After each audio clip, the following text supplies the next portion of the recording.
Pandora's box is about to open wide.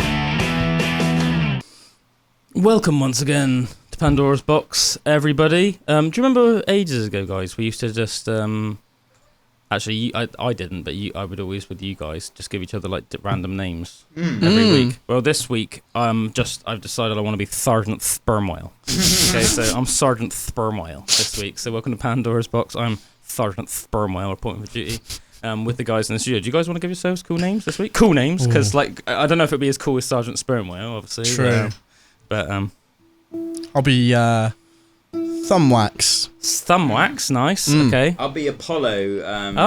But in honour of our recent journey back from Kent and our discussions on such things. Oh yeah, we were talking about if Drew had like a son, what he would. Just stopped in his tracks. Sorry. We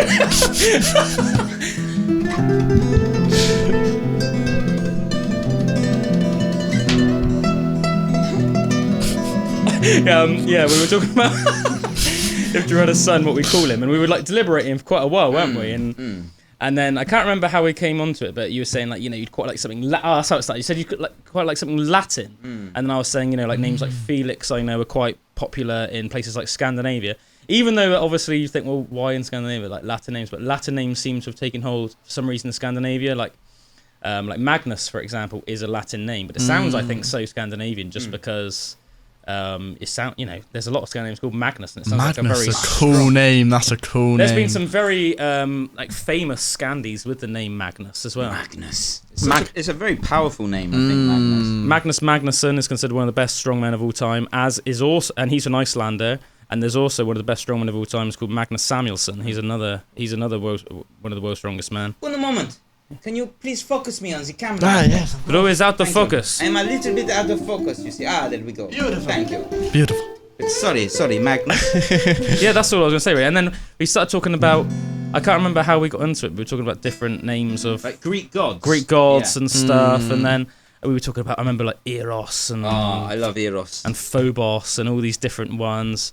And then we were looking up the names, the meanings of ones, weren't we? And then, came on Apollo, and Apollo was Apollo was god of music, poetry, and medicine, which is perfect. Oh man, I want to be called Apollo.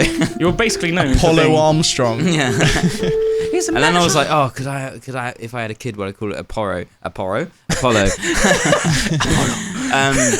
And I told Meg when we went to medicine, she was like, no, but she really liked Eros. So that was the other name, which I thought was really. Can you remember what he was the god of, though? Of love.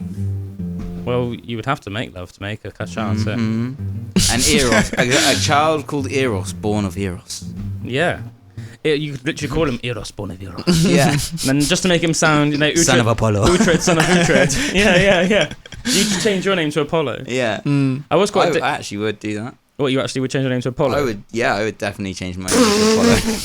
In fact, you better watch out because I might be called Apollo next Imagine time just almost be really comical, like accidentally calling you Drew and be like, Calum, my name's Apollo now. I'm actually Apollo. All right. Apollo, actually. God, and here music and medicine. We have Apollo. Yeah, but that's what you're known for. Exactly. Or maybe it should be a middle name. Obviously, you've always been known primarily for music, but then especially in the last sort of. Well, I don't know, sort of always have been for at least the last 10 years, I'd say, yeah, as almost like... I've always jokingly called you the shaman of Canucktonshire, haven't I? Canucktonshire being Cannington. Now I'm studying at Blue Morpho Academy. Yeah, so, literally you're studying, and you've legit been out to like the Amazon several times for ayahuasca ceremonies. So, I mean, yeah, legit medicine man. It's like that Pantera song. He's the medicine man. Understand. Take us in. Yeah. Yeah, so for everyone that watched last week's episode, we were in Kent. It was mysterious. The sunny shores.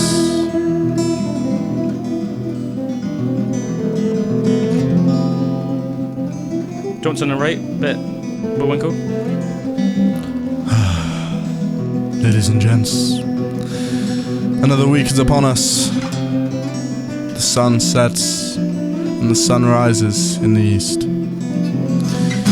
And we must thank the Lord for the blessings he has given upon us. Of course, our noble warriors have returned this week from the sunny shores of Kent to the blazing heat of Bridgewater. And now they bring us music, they bring us gifts, they bring us presents, that of which we will now enjoy.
Power of soul will always win.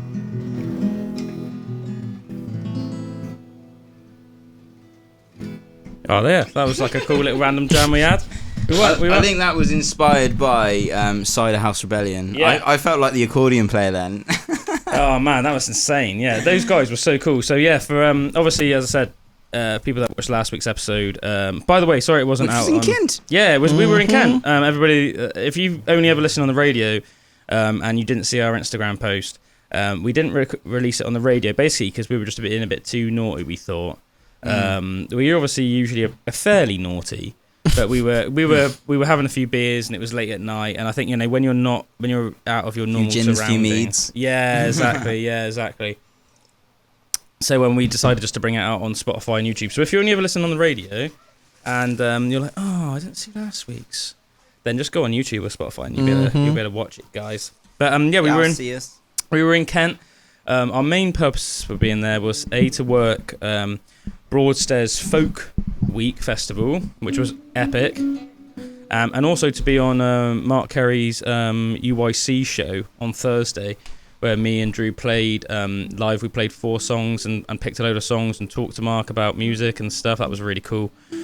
But yeah, we met some freaking awesome guys while we were there. We interviewed three artists, 2 separate groups. Sam Brothers, who was an awesome musician. Oh yeah. We interviewed him and we also recorded him playing live. So we will be releasing that on our YouTube and our Spotify, and we will pull it out on the radio as well at some point in the future. But we've obviously at the time. Yeah, and we like a lot of like random footage of stuff of Broadstairs we took. So obviously, you know, when we were there at the time, it's sort of like very raw. So Drew being a genius will sort of make it all nice and neat and tidy and put it in some awesome little package, which we can then put out on all of our various platforms for you, and it'll definitely be awesome content. But yeah, the Cider House Rebellion, who Drew is referring to, these two guys, Adam Summerhays and Murray. Oh, I'm sorry, Murray, I can't remember your name. The last name. Murray the Granger? accordion man. I think it might be Murray Granger. But Murray it might, the comedian. but it also might not be. He was a funny chap. Yeah, he was cool. Both awesome guys, but I felt when I was chatting to them, I felt like their knowledge of music and their sort of experience of music was so like top tier that I almost felt like a child amongst adults. Do you know what I mean? Yeah, 100%. Because 100%. they were talking like they both were like you know, went to university, did music, and then left. Like, their whole entire career, like they've worked in music all their lives. They've never had a job which hasn't been musical. Well, I don't know about that, but you know what I mean. Like all of their lives, like they basically started working deeply in, like, studied, classical, and played, deeply and classical trained. And as soon as they left university, started working around the country in like concertos and classical music and stuff like that. Like that was like their job. A full-on pillar of their sort of life then.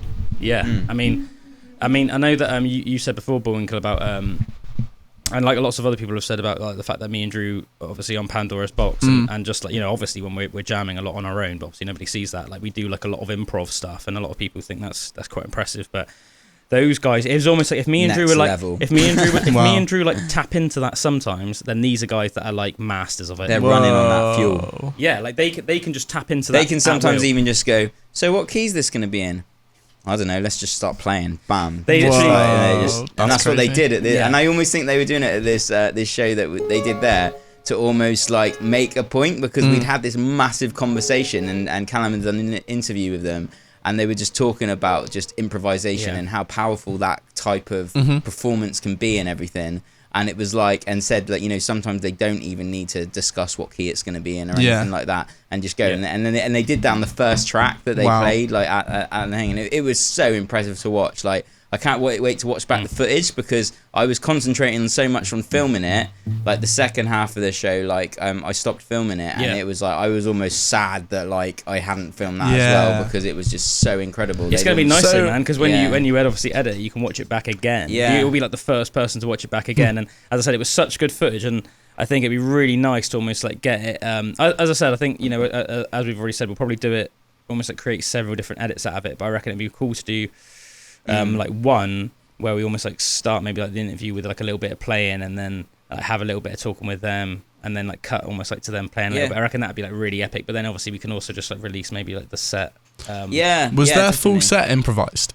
Yeah. I think they played a couple of tracks. Well, they do, but even on the tracks that they played that are like ones that they've done before, they completely improvise them. Wow. So they have the tenets of the melody and and the like kind of like basis of what, but they will take it wherever they want to go with it. You know, crazy. Which is like so cool. Yeah. And one of the things they said in the interview, what I found was really interesting, like old folk players would say that you will never play a folk song the same twice, and I really like that. That's really cool. It is. It's just even like the old like kind of ones that are completely like really well known as folk songs and stuff would be like completely different every time, because that's a traditional way of doing it. Yeah, you know? It's cool. And I know I spoke to you about it before, Drew, but one of the reasons why I like folk music so much is because I think there's quite like in like modern music, there's a very much like this is mine, like copyrighty attitude towards music, and that's fine. Don't get me wrong. I do obviously think that, like, you know, say if you write a track and you release it as an album, it's only rights that you know, the right that you obviously get, like, you know, paid for that and stuff like that. But I also love the freedom and the sort of the feeling of community in like old folk tracks, where say like, you know, there's like classic folk tracks. And it's like nobody owns them. Nobody even knows who wrote them originally. Maybe it wasn't even one person. Do you know what I mean? And I'm sure they've like, you know, a lot of them, there's like slightly different versions. They've been changed over the years. But, you know, a lot of these tracks have been sort of like lost for maybe a couple hundred years and then rediscovered. And people didn't know the melody, so they'd recreate it again, but with the same lyrics and chords. And sometimes even the chords were lost, so then you just have the lyrics. Do you know what I mean? So, you know, it's almost like a feeling of national unity in that regard, in terms of like, if you're a musician, or not even like national, do you know what I mean? Obviously, it doesn't matter if you could be from across the other side of the world and you could come to Britain and find these songs, and for some reason, if you liked them, you struck a chord with you, then, literally, then you could do your own version, and then there's something that's very like awesome about that, I think. I think the difference in like what it must have been like to be a folk musician in those days is it's the life that you would live. So they probably got most of their like money from traveling around and actually playing gigs and doing chucking them, rather than being like, I own this song, I'm going to release it and get all the money for it from all of these downloads, because even on like Spotify, I know that you can release covers without having to like tell the artist and stuff like that, but I doubt you would get any like money or royalties from that. I think it would probably always go back to the artist. But I did notice that, because I thought, I wonder if you wanted to do a cover on an album, like how you would do that. And I looked it up, and the rights on Spotify allow you to do that. So we could cover like a song and not worry about like the royalties of it and stuff, because Spotify handles all of that. Yeah, but we still won't get any money for it. You know what I mean? So it's like, I can imagine they would just go round and. I guess it'd be like almost like a bit like, like someone like Jaskier on Jaskier. It's almost like you build up a reputation as either like a good or a bad bard, and obviously the better you are and the better stuff you play and stuff, like you get a good reputation, and then eventually you could even be like asked to be playing some sort of like lord or lady or even like a king's court, and then I guess once you're in that, you basically got a life of luxury, because you've got like a really good room in like this. A lot of them would get like patrons, wouldn't they? So you'd become a patron of a certain lord, and then they would sponsor them, and they would literally give them a wage for going round and actually singing songs about the lord and about their house and stuff. You know? And then obviously that's like a you scratch my back, I scratch your back thing, because not only are you living in maybe even like one of the nicest nicest like places in the country, and feasting at the finest sort of banquets and stuff in the country, but then obviously the people that are with the lords or the ladies, the kings or whatever, they're also having these epic tales written about them, which could last forever. And it's almost like ancient propaganda, isn't it? Yeah, like and that's when everything would have been word of mouth, like a more poetic way. Yeah. So it was at all the feasts and stuff like that. But then they would send the bards out around the country to actually spread the word of these lords and ladies, and they would sponsor them to do that, and they just go from village to village just singing about their lord. Do you reckon in like 500 years, Drew, somebody will be like this, like rediscover the YouTube archive? No. Like the Facebook archives, and they'll see that song I wrote about you on your birthday, and then you'll be immortalised then. I like that idea of becoming a patron. Of just there's someone like I suppose that is what Patreon is kind of about. Like people really support your work, so they're happy to pay you a monthly subscription to see more of like what you're doing, and people like that's their main income, is like their Patreon page and stuff. Like, it's a cool idea. I suppose that's a modern equivalent to it. But do you feel people like? Do you feel like you've come back from the festivals now feeling like a new lease of life, almost a wave of inspiration? Mm-hmm. Yeah, I mean, I definitely think it's like humbling to be around such amazing musicians. Like, I mean, like the other guy that we saw as well, that we really connected with, Sam Brothers. Like, both, all of the guys, the three guys that we spent time with, like while we were there. Were all just great musicians, weren't they? And it's living the life with it as well. Yeah, because like there's no like part-time element to them. These guys all live, breathe music. Like you could see like, and that's really inspiring to see people like actually doing that. And how soft Sam Brothers' voice was on his, and how amazing his recordings were. But yet in a pub situation, how he could still rock the whole place, just like It was powerful, interactive, confident. And then just mixed with amazing guitar playing, amazing singing, amazing songwriting. Just really like humbling. It almost feels like it gives you a bit of a kick up your ass, I think. Not sort of like rest on your laurels or rest on the odd compliment era there or something like that, to actually be like, there are these guys out there, man, that are just like freaking killing it, and like gigging multiple times a week. Like he had 6 gigs in that week. That week. Yeah. So even since the gig that we saw him, he must have played like another like 4 or 5 gigs since we last saw him. That's living it, innit? It's like crazy. And it was a 2-hour gig as well. It was a 2-hour set he played last time, and that's just on his own. No backing musicians or anything. So fair play. Yeah, this really cool like stomp box that he'd built as well, which is like just a massive square piece of wood with like a kick and a snarey part, which he was kind of plugged into the PA and was using that to give him a bit of bass sound and stuff. Oh, it's so cool.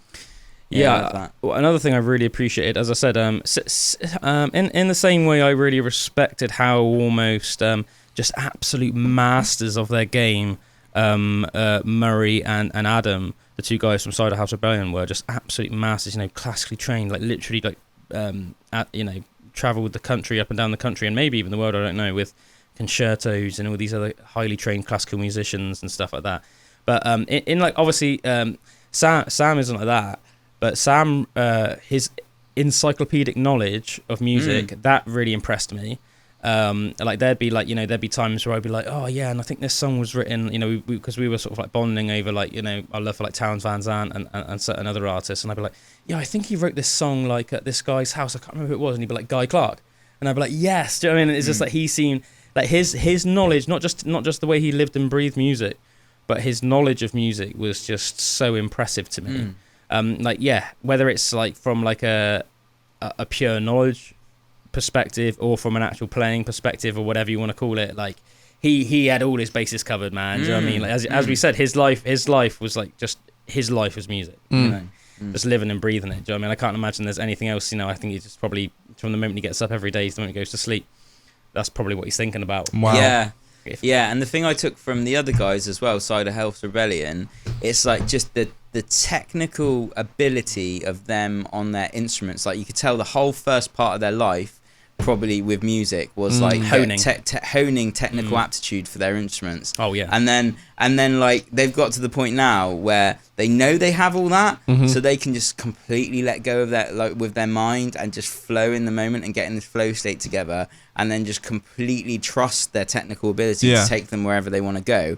Just go for it. And that was like, and I was like, man, that must be like so liberating. It's like, but in structure, you get freedom. So like the structure of the technical ability, you're getting the freedom of just being able to use that in a completely unfettered way. It was like, that was so cool.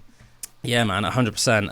I thought it was really cool as well. There was like they were quite interactive as well on Cider House Rebellion. Like there was this one stage near the end, and they basically said like give us a key, and I can't remember, someone shouted out like D. Yeah. And then he was like, give us a time signature, and then he sort of like stopped and was like, oh, once somebody told us to play, was it like 7/8 or something like that? Weird. And then they started playing something which reminded me of Tool. Yeah, it was like 5/4 or something, I think. It was like crazy, and then they, for about 30 seconds, they played in this really weird time signature, and then sort of stopped and then went into this like improv piece. But I thought that was super cool, how they will let the crowd pick the key and the time signature. Like that's how awesome is that? Like how freaking awesome is that? Interactive. Yeah. But yeah, I think that's absolutely awesome. And obviously, as I said, it's interesting how it turned out, I think, as well, Drew, because even last week, like the day or two before we met, and Adam and Murray, Cider House Rebellion guys, like, I mean, we talk about it all the time, but we were talking about our love of improv and how it takes obviously quite a lot of confidence to do that, like live. Obviously, these guys have got the confidence, and they know they know they can have the confidence because of how good and versed they are. But not only does it takes a tremendous amount of skill and then a tremendous amount of confidence. Because I mean, even me and Drew were talking in the car, I think.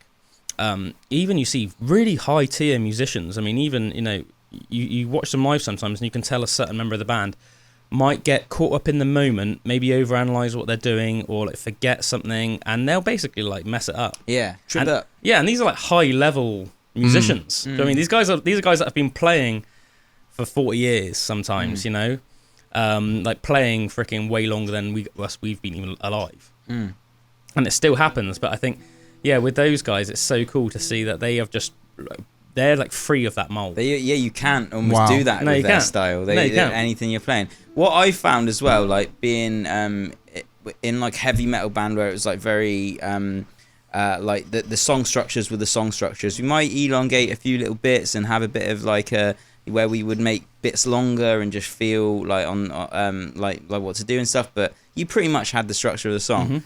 And those songs almost become like neurological pathways in your mind that are just etched into your brain of like, so if you start at the start and you start at that start riff, you can almost go on autopilot and just get through it. Your muscles will remember the next parts. But if you mess up, then it's so hard to start again, because you rather than like improv where it could be something like, no. And it's like, And it's like it's just like the pathway is broken. Now I'm on a different one, and it's like, how do I get back on that etch of like, you know? And it was like that a few times where I'd literally have to wait until like a chorus or something to like, or the start of a riff again to be able to be like, oh yeah, this is where I am. But it's so like weird, you know, like that style compared to just the complete freedom of like improvising. Yeah, man. Oh yeah, 100%.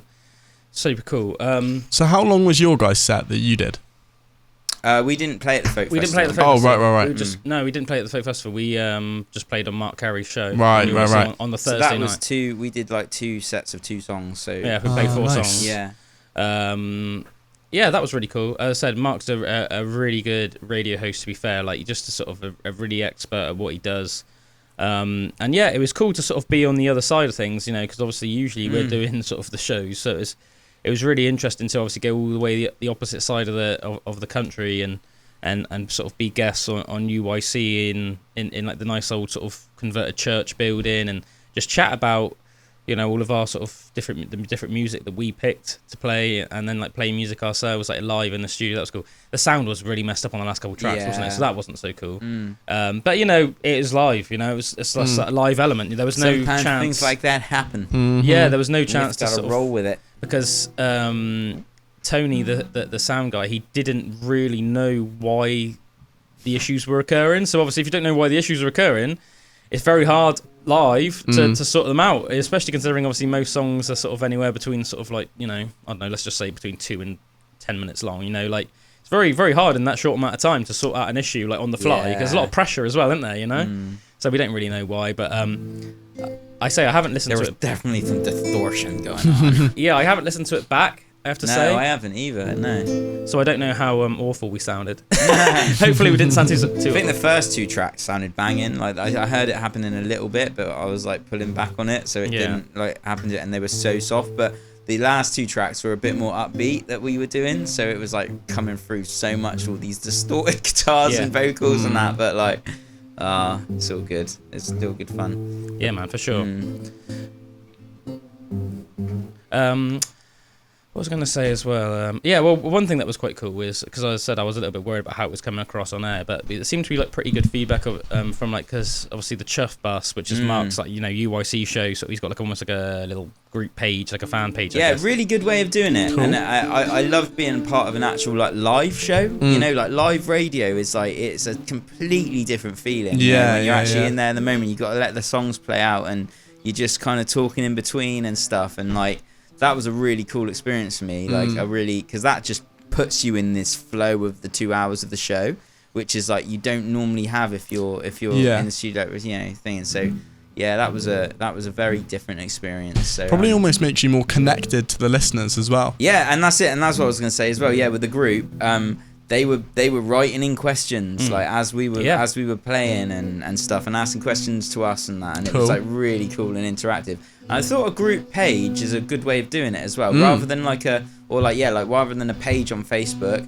actually having a group for that that show, you know, and yeah, maybe we should make one for Pandoras, because also we've got a Pandoras Box Facebook and like Spotify and stuff, but an actual private group. I meant to say Instagram then, and TikTok. But yeah, almost like actually have like a group on Facebook, because then it's a bit more like interactive and stuff like that, you know? Yeah. People can actually like almost like, you know, feel more like they're part of a community. That'd be quite cool, wouldn't it? You know, actually see. Definitely. And it'd be a good way for us to get to know people that listen to the show more, because the Pandoras Box community, baby. That's right. As I said, like, you know, I've been out and about in the past, and then it's like almost like surprised me like several times where I've just been like in some random situation and someone has been like, "Are you the Pandoras Box guy?" And I'm like, "Yeah." Do you know what I mean? And then they'll be like, "Oh yeah, let's do a show." And I'm like, "Oh, no way."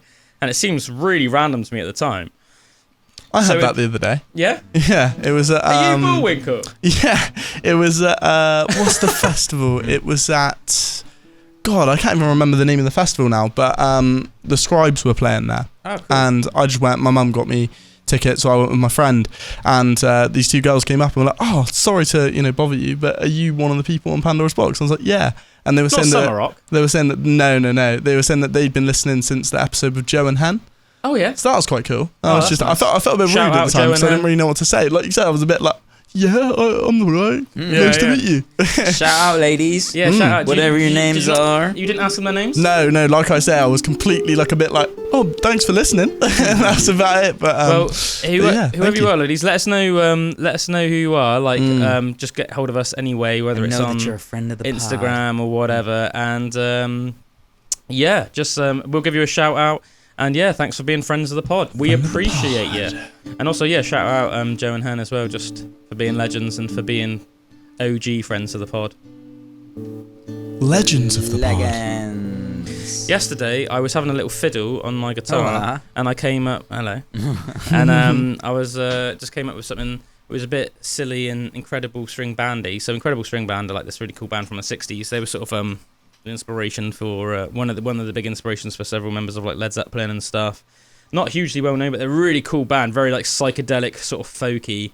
And then I sort of started freestyling some lyrics, and literally just before we started the show, I actually wrote down some lyrics. So I'd like to play you a weird little song, basically just to wrap up our experience in Kent. So Drew, do you want to add some of your spice to this? Let's have a look. Sugar and spice and all things nice. What's the old riff? It's Cool.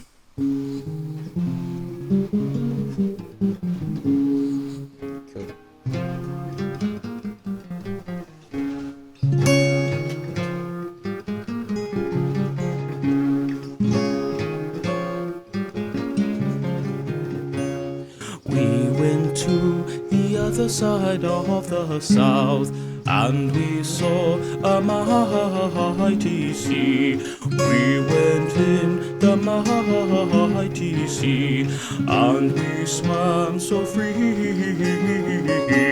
La da da da da di da di da di da di da. La di da da da di da da da di da di da.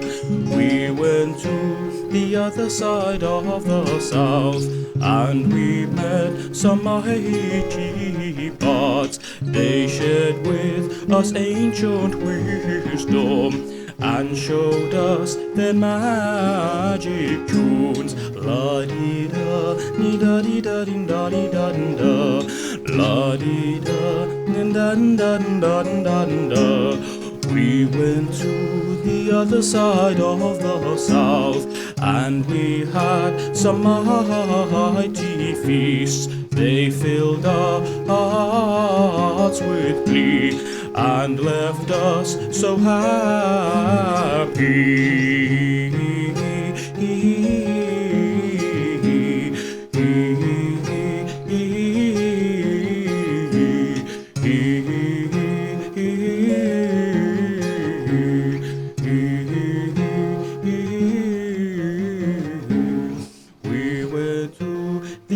Side of the south.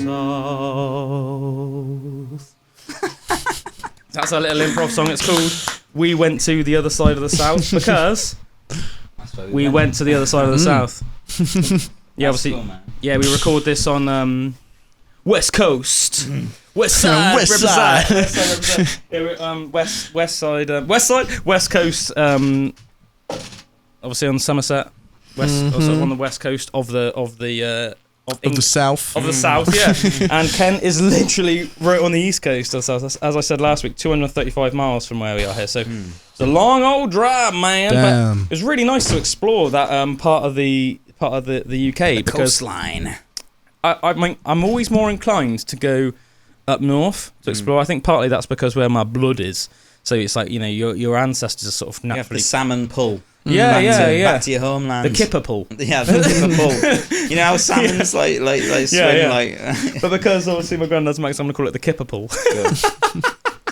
But because like most of my family are either in like Yorkshire or, a lot obviously originally from the Isle of Man and Lancashire. Like around Carlisle sort of way. So just basically like very, very near the border of Scotland. And then on my grandmother's side, going back far enough, obviously like Scottish, very much like Drew's got a lot of Scottish in his. So I feel like more like the pull. They call it the pull of your ancestors, don't they? To like to sort of go back to where your blood is. But so I've never really thought about going east. I always associate going east with going to London, which I don't really like because I'm not really a massive fan of that whole the rat race and all that stuff and People are so unfriendly in London and stuff like that. Obviously, in general, I'm sure there are some absolutely really friendly and lovely people in London. But you know what I mean? I think for anybody that's from a more friendly part of the country, you know, it's that whole sort of sitting on the tube and you smile at someone and they just sort of either look away or just scowl at you rather than just like smile back or something. Or, you know, you say hello to somebody on the street and they look at you like you're weird or something, or like, you know, like you're going to mug them. And it's like, I'm literally just saying hello. But yeah, no, I thought around sort of Deal and Broadstairs and Kingsdown where we were, Ramsgate, I think it was Ramsgate, wasn't it? It was like everyone was so nice, weren't they? Yeah, super friendly, super that nice friendly. guy. After we went on Mark's UIC show, we went and took a babby, and there was this guy, wasn't he, like in front of us, and just rambling was like, "Oh yeah, enjoy the rest of your week, guys," and that, like, yeah, you know, just like. Or you could hear us talking about music, and he was like, "Enjoy the gigs." Yeah. It's like, yeah, didn't say anything apart from when he was leaving, just said that. Oh yeah, I want to shout out as well. What's it called? Please Sir. That amazing burger place. Oh my! Apparently, it was voted like insane. the best fast food joint in Kent or something. Best burger in Kent. Best burger in Kent. Yeah.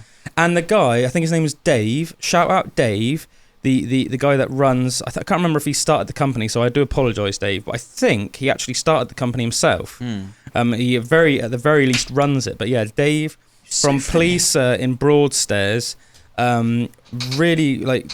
Top bloke, came over, talked to us, was really accommodating, like shook all our hands. Next time I'm having a 4 patty. We had a 2 patty, didn't we? Me too, mate. I'm having a 4 patty, and I want to try that burger you had. Yeah. What was it called? Can you remember? Oh, I can't remember it. Mine was like insane. something American, like the American classic or something like that. It was like a Big Mac, but way better. Nice. And Drew had like their award-winning burger. That's literally won like some food competitions and stuff like that.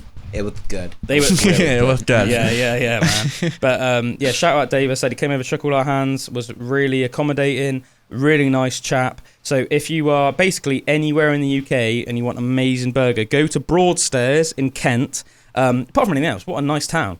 Got a really cool epic beach called Viking Bay. Normally I think seaside towns look a bit like scabby. There's like a bit of a Western scabbiness Superman. to them. Yeah, but Broadstairs was beautiful. Oh, as well. absolutely beautiful. Yeah, absolutely beautiful. Like the shops there. Viking Bay, like you say, and as like well. there wasn't that big sort of like chainy shops, was it? They were all like nice, quirky, unique shops. And I thought that in Deal as well. Very much, yeah. What's the deal?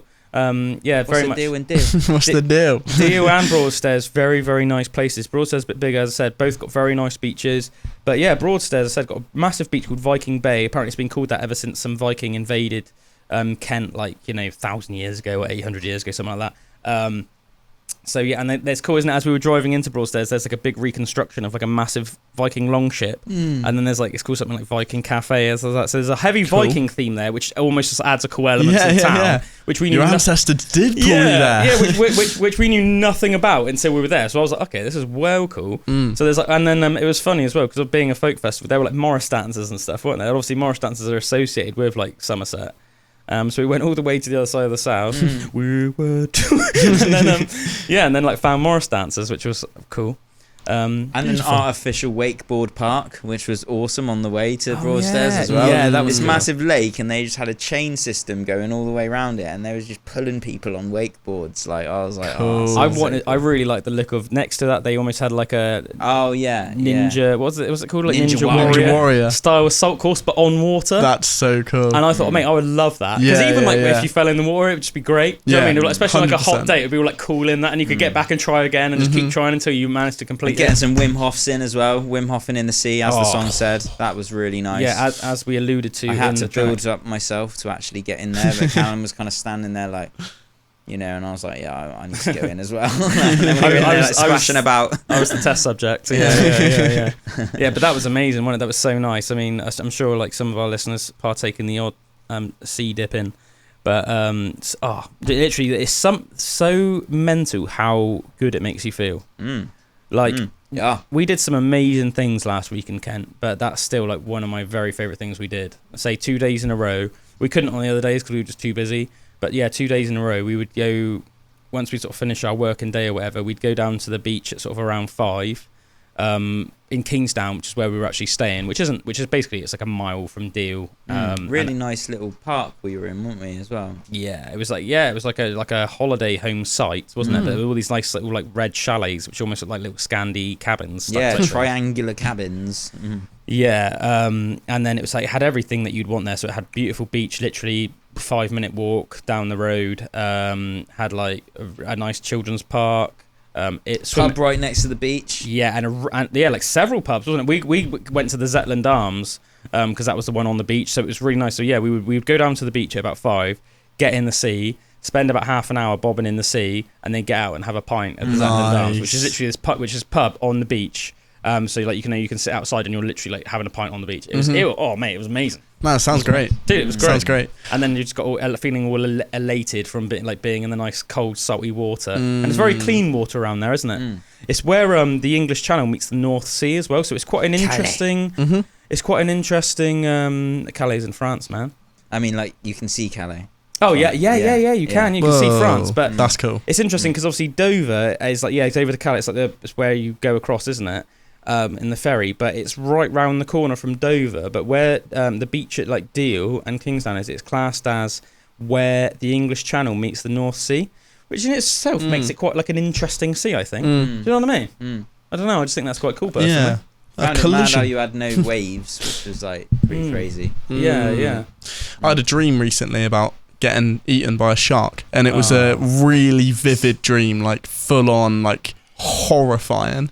I was like trying to fight this shark at some ancient ruins, and then it got me in the end.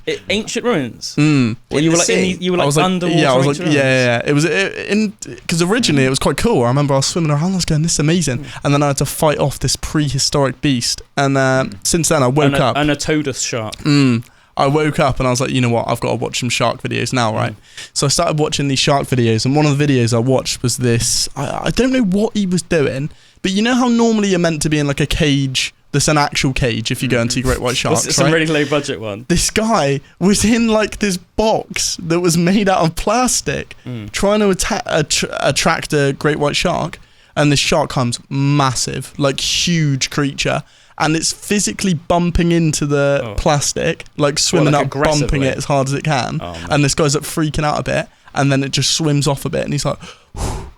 And out of nowhere, this thing just comes in like 100 miles an hour and just bites through the plastic. And he's like splashing about, trying to get back to the boat. Apparently, he survived. But why would you ever put yourself in a situation where you're in the middle of the ocean in a plastic box trying to get a shark to get you? I've heard a bit like the same way, you know, like wherever you go in the world on like beach, like coasts, there'll often be like, there's lots of like little boat tours and stuff on there. And some of them are like really good and legit, and other ones are a bit like dodgy. Bit cowboy, and it's just like some dodgy bloke's bought some dodgy boat, and he's like, "Yo, I'll take you out 30 quid or whatever." Dodgy bloke with his dodgy boat. Apparently, yeah. Apparently, in like South Africa and Australia and places like that, there's a lot of just like dodgy people that are like offering shark experiences, but these are like cages that they've made at home out of like leftover like fence wire and stuff. And it's like, dude, like you could probably break through them, let alone a freaking 18-foot great white shark. Do you know what I mean? It's like. And like, yeah, you see some of the videos, you're like, mate, that is like the shoddiest little man-made cage. But you obviously want to go to like a reputable, certified company where like the cage is tested, like properly tested. Like you could smack it with a sledgehammer for like an hour, and there'd be like hardly a dent in it, sort of thing. That's what you want.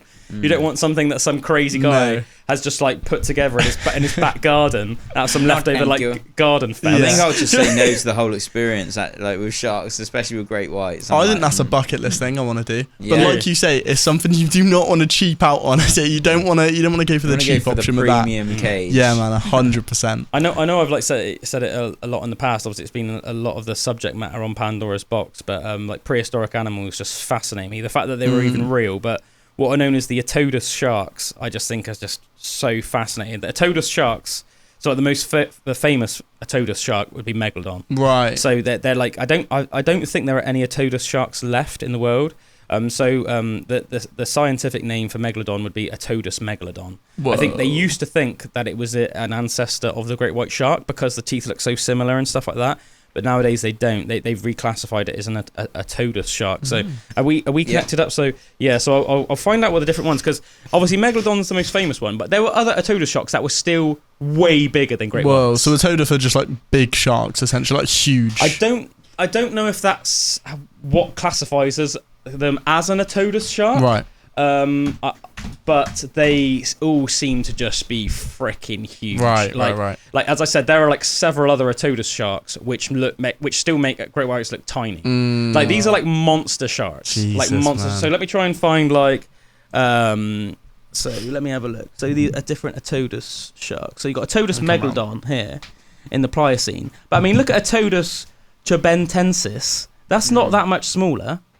You know, you've got Otodus chobentensis, which isn't that smaller than Otodus they megalodon. look like a nice little family of sharks to me, those ones. Yeah. And then you've got Otodus augustidens, which is yet again still massive, and Otodus auriculatus, which is probably still bigger than a great white. Let me try and... Oh, yeah, so look. So here we are. Is there a great white on this thing? Right, okay, no. I think that's just like the sizes of different megalodons throughout their lives. I want to try and find like a graph which shows all the Otodus sharks maybe compared to great white sharks. There'll blatantly be some graph put together. So yeah, Wow, these are just other Otodus sharks. They all look very much like great whites, don't they? But which is weird because they're actually considered, as I said, in a different league of their own. subgroup. You know, a different subcategory. I've got some of these different teeth at home. I've got a couple of megalodon teeth and then some other Otodus teeth at home, which is really cool. Versus great white shark size versus great white size. I'll put Otodus sharks because I reckon if I just put Otodus, people might just put megalodon, and I want to see like all of them versus great whites in size. Right, yeah. So this is a great white shark, and I guess this is the upper limit of what they think a megalodon could have got to, and this is the lower estimate of what they think. So like the very smallest megalodon adults would have been about that size, and then look at it compared to that diver. Mad, isn't it? Yeah, the thought of that just like coming through the ocean trying to eat you is just terrifying to me. That's ridiculous. The size of that is insane. Man, you look at like great white sharks nowadays and they are huge. Oh, like when I was watching this video, this one that attacked the guy, it's massive. Yeah, it's insanely big. But comparing it to that megalodon on that, crazy.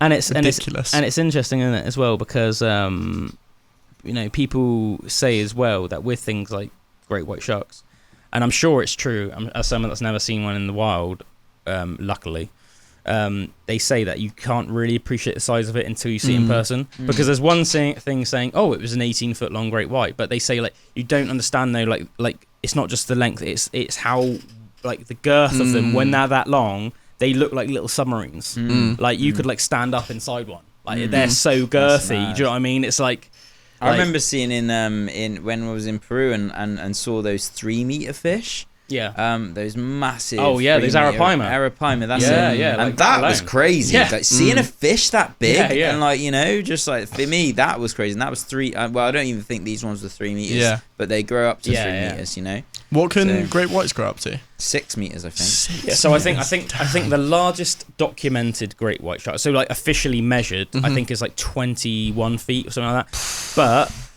it's pretty much agreed, although no one can say for sure, it's pretty much agreed in like you know, amongst marine biologists and stuff, that there have been some past examples which were probably about 24. That's crazy. There's been tales of like sharks in like the Mediterranean, for example, that all fishermen, you know, were sort of famous around the fishermen because they'd see them like every year. Yeah. Almost like a Jaws shark. Yeah, well, it's interesting as well, the Mediterranean Sea. It's almost like a hotspot for great white activity.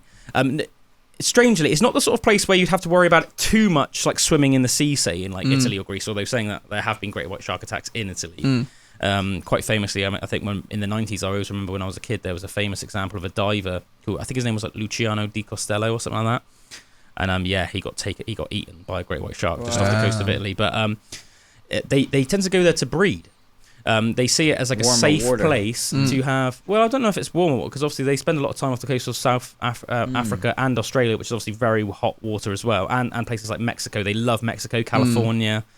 Obviously hot spots for them, isn't it? Where basically a lot of places where the water tends to be warm, and there's or temperate warmer, as they say. They don't like it too hot.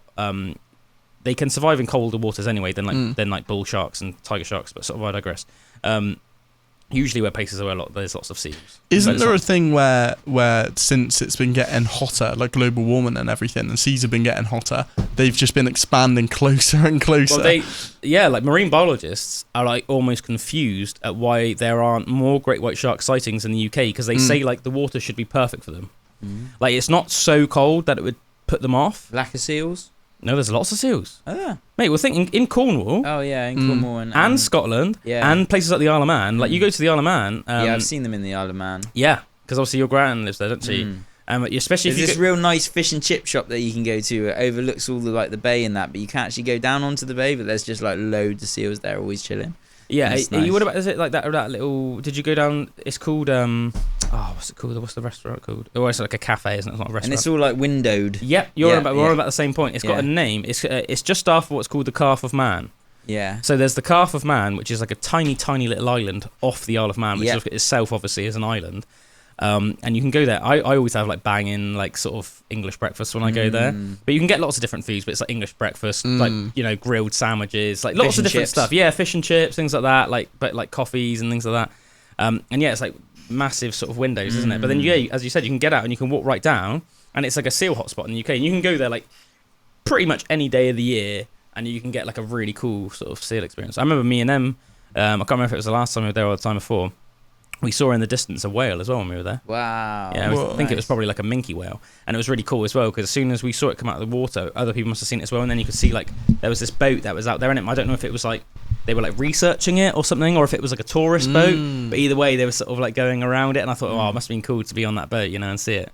Do you know what is like a growing thing at the moment that I've seen loads of? Are people choosing to go out and swim with tiger sharks.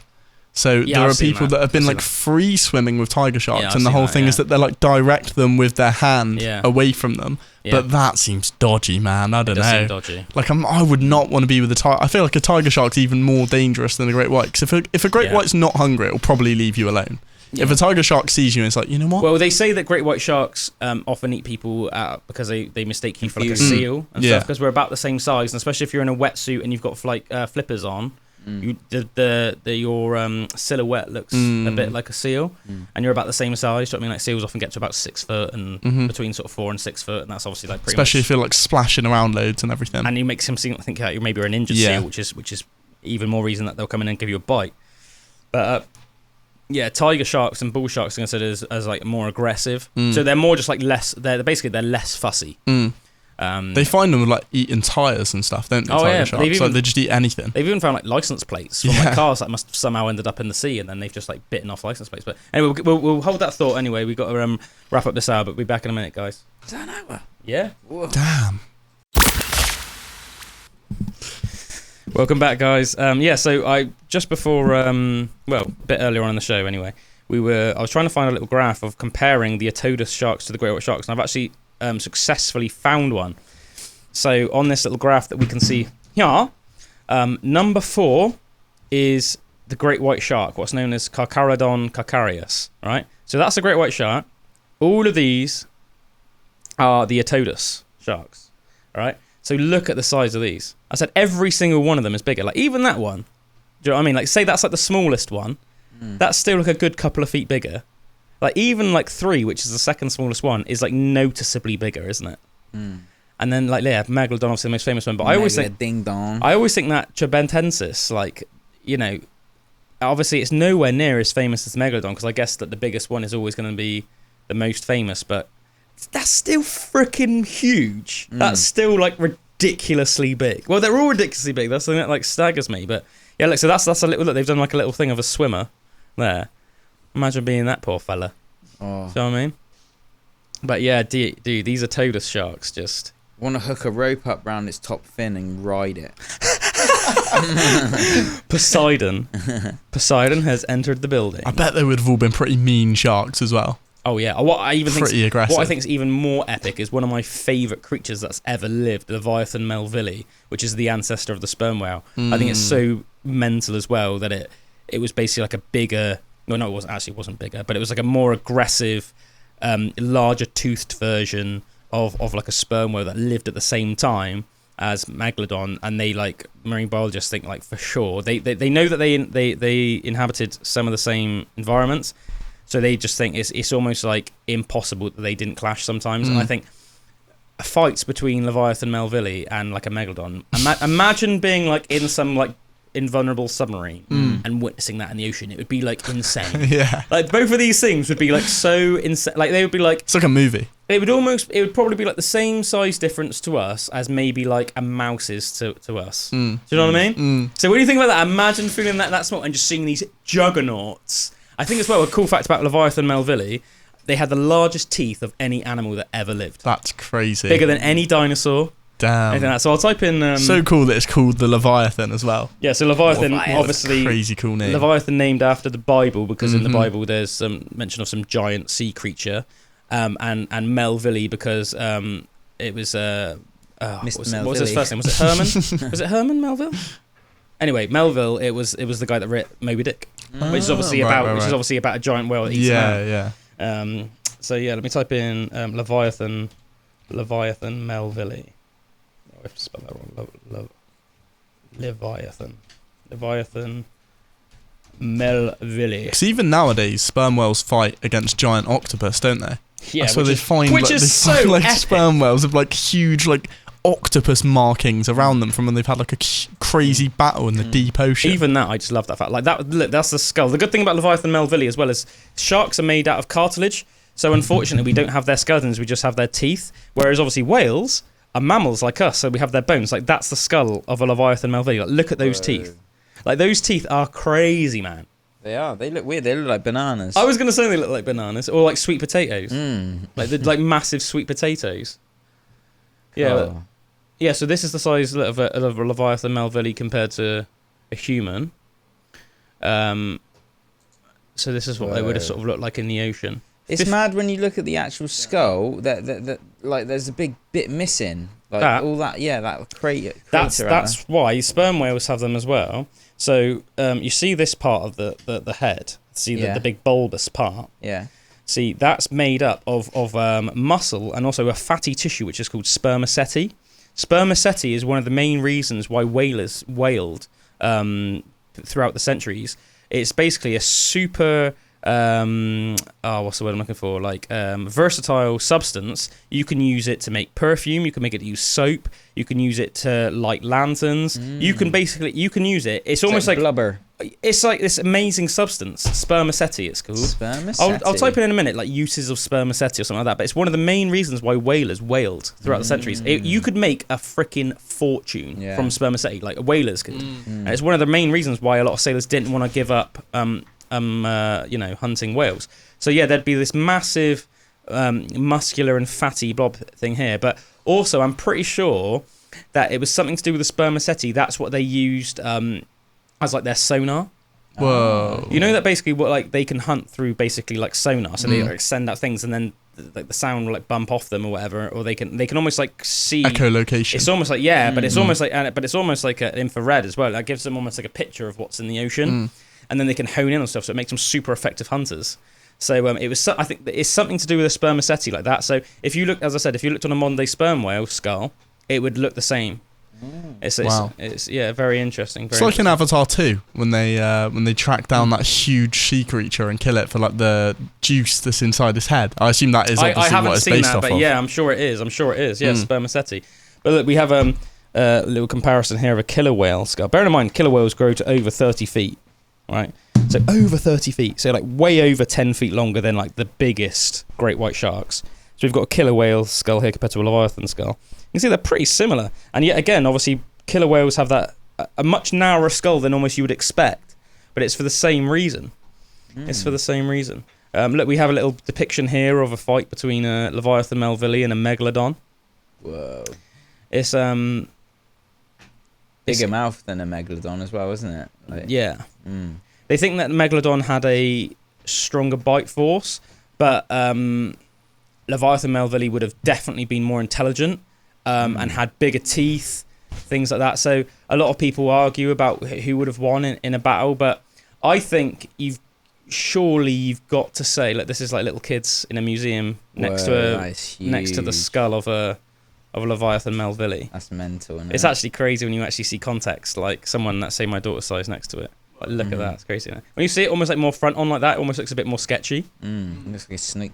Or like Especially an when you alien. consider, like you say, all the bits that would have been taken off it. So it's not just the size of the skull, but all the like muscle, the fat, huge bit above as well. skin. It's mental. Yeah. I was just sort of getting back to what I was saying. I think you've got to say that surely the Leviathan melville would have.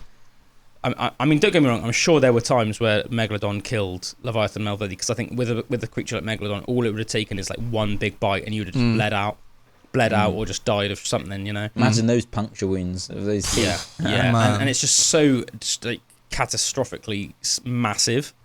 But I just think the same way that killer whales pretty much always beat great whites in the wild, I just think you've got to think the same thing would happen with the Leviathan melville.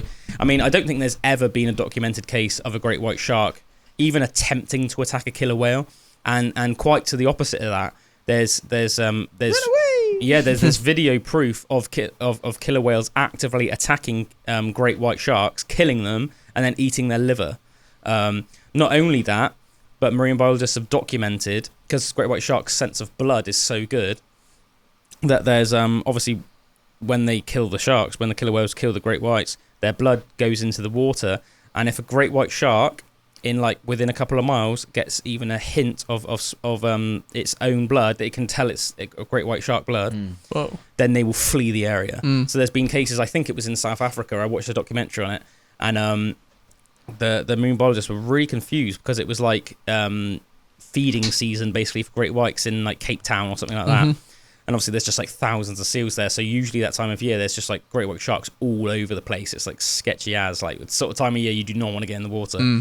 But there was no great white sharks at all, and they couldn't understand why they could find them. And then they found out it's because a killer whale had eaten a great white shark, and then all the great white sharks basically just completely fled the area. So they were scared. They were scared. Damn. They were scared of the killer whales.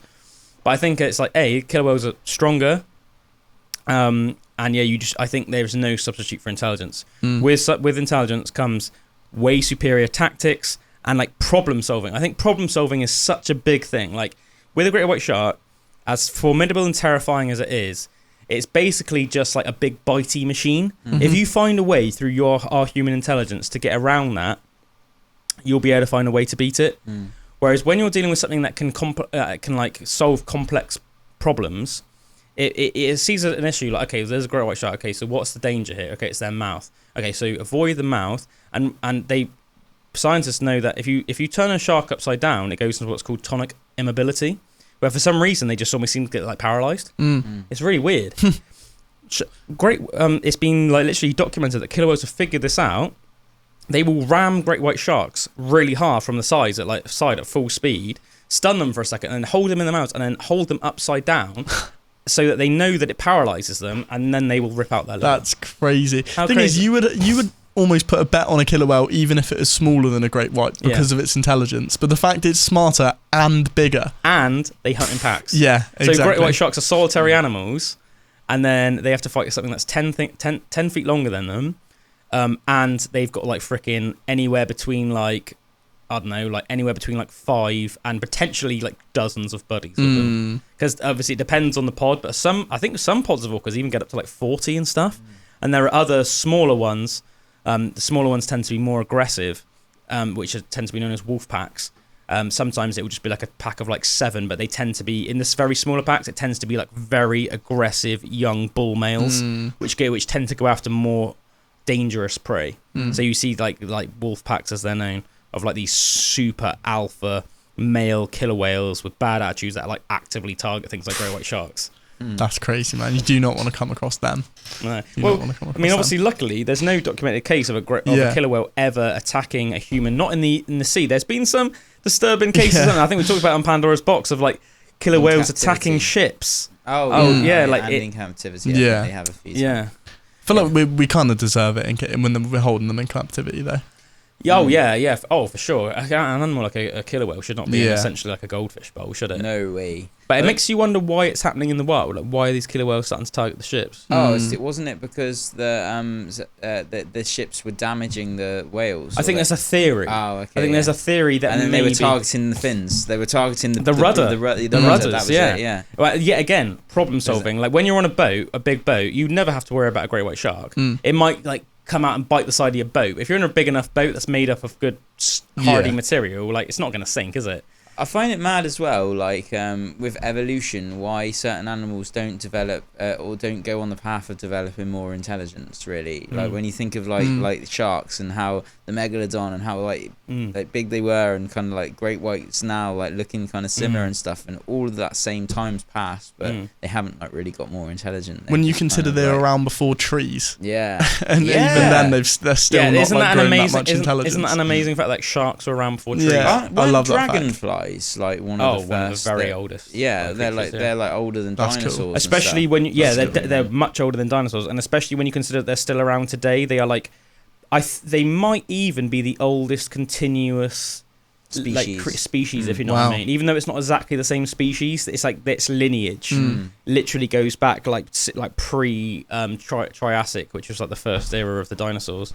The hat's gone now. It's just flown off. I look like I've got a wig on. Yeah. Like that hair is like wig hair. You know, when you see some people like have like wigs. It's just placed on top of your head. It's just because I've had my hat on. It's interesting. Like octopus are super ancient as well. So like octopus are also older than trees. Wow. So both sharks and octopus are older than trees. Man, this goes on. Aliens. This goes on to what I was going to show you that I said in the break. It might be worth trying to pull up a video of this if you can see it. I saw a video recently on Instagram, and it was an octopus that they found in the deep water, and they're recording it, and this thing just like blows up, and it grows to like this huge, massive size. And I didn't even know new species octopus can do octopus? it. I don't know. I just saw this video, and everyone in the submarine just going, I think they're all marine biologists and stuff, and they're just sat there going, oh my god, yeah, what's going on? So I look it up on YouTube. It's just like it like just expands to be this huge like sphere. It's crazy. It's the most alien thing that I've ever seen like, on the planet. Mate, I saw another thing get discovered in the Antarctic as well recently. Some of the like the deep sea animals that they're discovering and things like that is crazy, isn't it?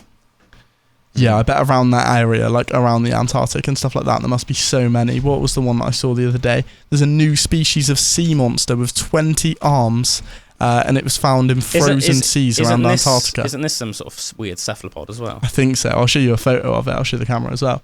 That's like the photo of it. Oh yeah, that's definitely a cephalopod, isn't it? Looks gross. Looks gross. Whoa! So it almost looks like a really weird octopod. Yeah. Octopod. Crazy. That's like true scientific term. It looks like an octopod. Like one of those octopods. Clearly evolved from the water vole. We all did. We all did, don't you know?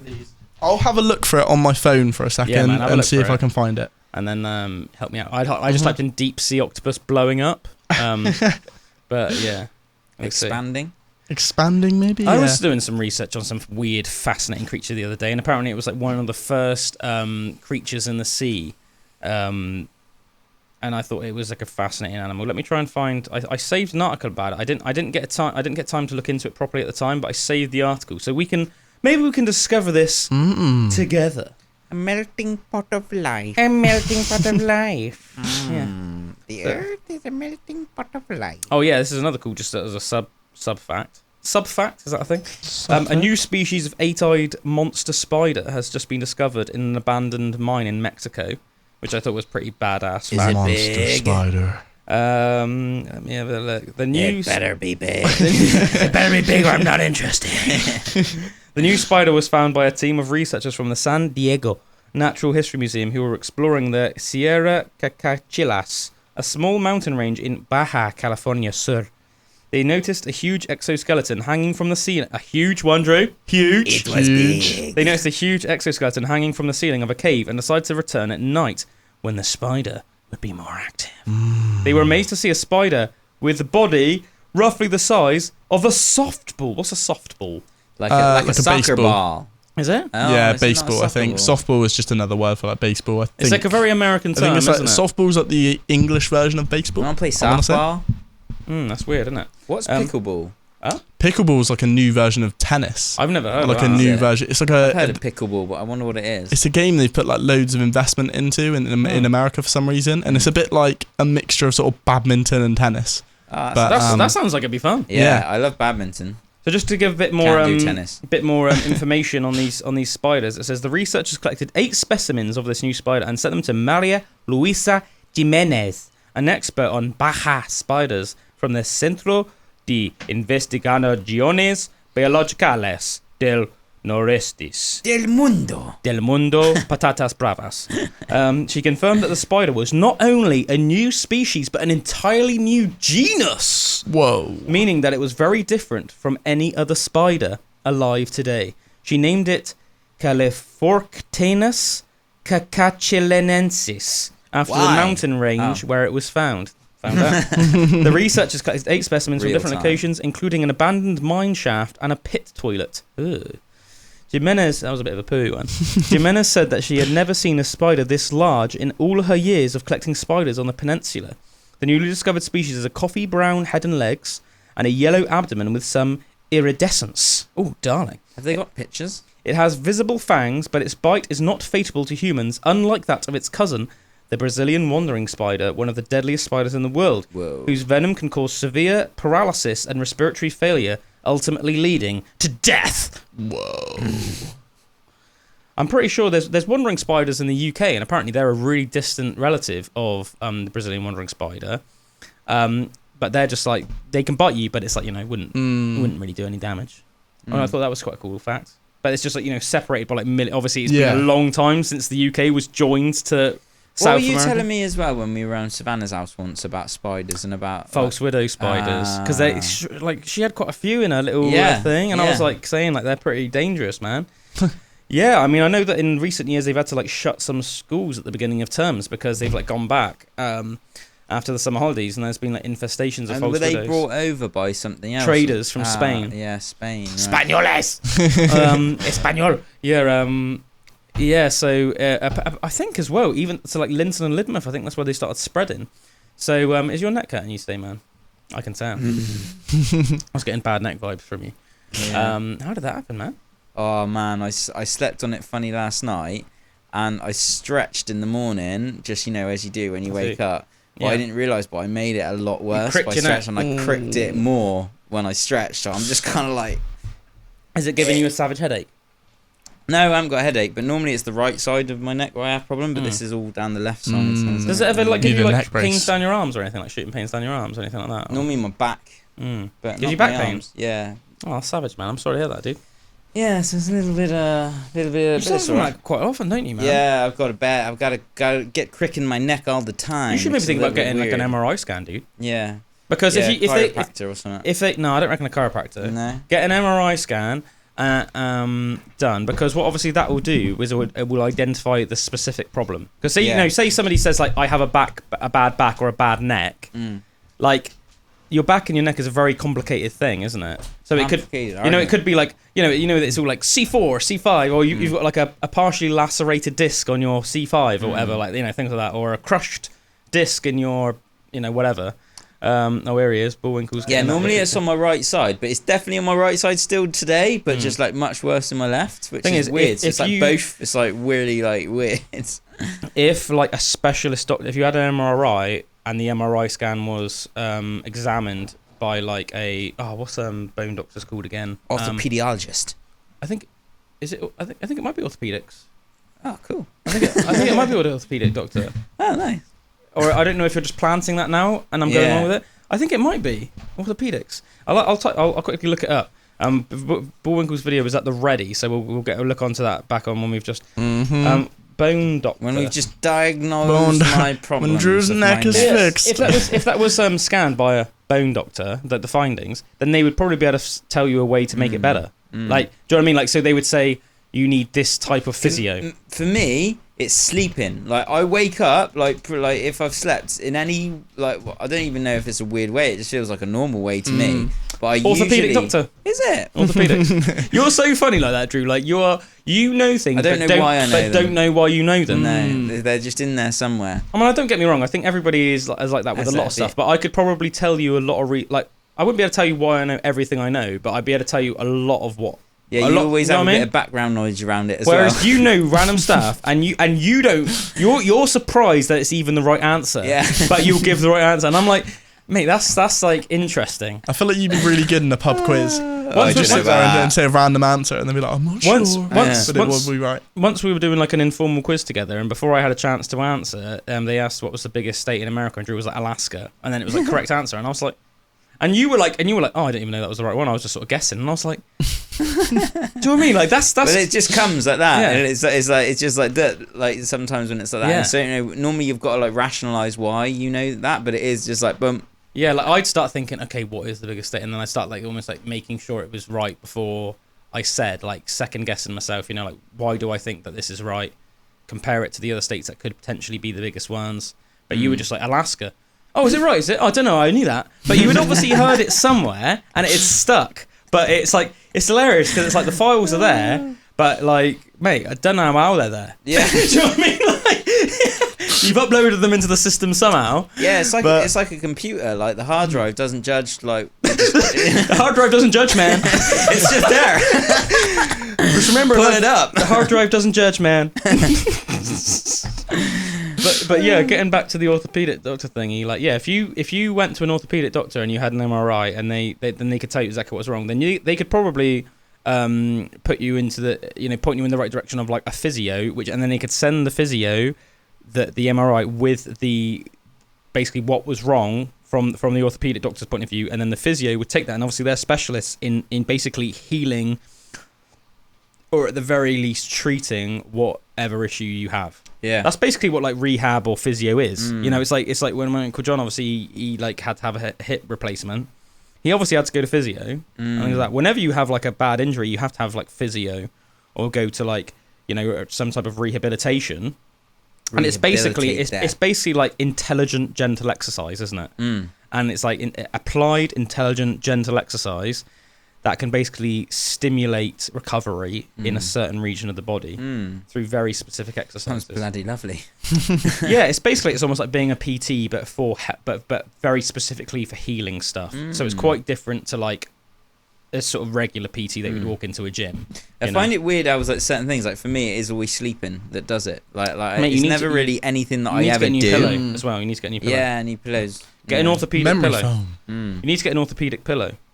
Funnily enough, I've been looking into it to myself because every now and again I get a bad neck. Definitely, I can tell it doesn't bother me anywhere near as much as it bothers you because you seem to be like a chronic issue with you, dude. That's why I said I think it's about time you got an MRI or something. But every now and again I do. I don't know if it's like years and years of squatting heavy and having like a bar high on my back with like so much weight on and stuff like that. Things like that. I imagine it probably is. But every now and again I get it.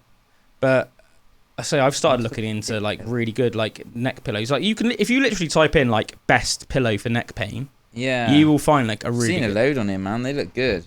And some of them have got like really cool like curved things in the middle and stuff, so that it's literally designed for optimum like health of your neck. Yeah, have you seen the one that's called Groove Pillow? No, can I have a look? Yeah, it looks really cool. Like, it's quite a long one. Mate, that looks good. Pillow. Yeah. Look, it's voted best by the Telegraph, and it's got like high Trustpilot rating. It's only 30 quid. Yeah. The Groove, formerly Easy Sleeper memory foam pillow eliminates neck and upper back pain and stiffness by correcting your posture while you sleep.